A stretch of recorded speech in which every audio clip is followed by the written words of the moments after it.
Друзья, сегодня мы разберем так называемые неправильные глаголы в казахском языке. Неправильность их заключается в следующем. Оказывается, есть категория глаголов, у которых после того, как вы уберете конечную «у», вам придется добавить или то есть мягкий или твердый варианты, соответственно. Глаголов таких относительно немного в процентном соотношении. Я имею в виду тех знаменитых глаголов, которые мы должны использовать. То есть одним из этих глаголов является вот список этих глаголов. Даму – развиваться, тану – это то есть узнавать или как бы знать лично. Есту – это глагол слышать и глагол ренджу – обижаться. Друзья, и еще один глагол оку – учиться или читать. Так, и вот смотрите, берем даму – развиваться, убираем у. У нас получается дам, но на самом деле мы добавляем это будет дам уже. Не даму, не дам, а дам.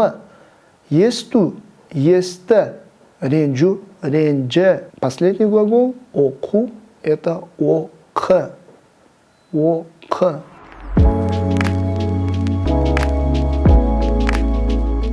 И вот смотрите, теперь мы хотим сделать настоящее будущее время, и мы знаете, что вы добавляете ей краткую. Но в этом случае с этими глаголами вы добавляете букву и. То есть, оказывается, есть оговорка ей и краткая и.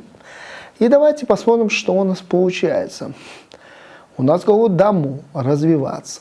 Давайте убираем дам, добавляем и теперь я. Дамимен – я развиваюсь.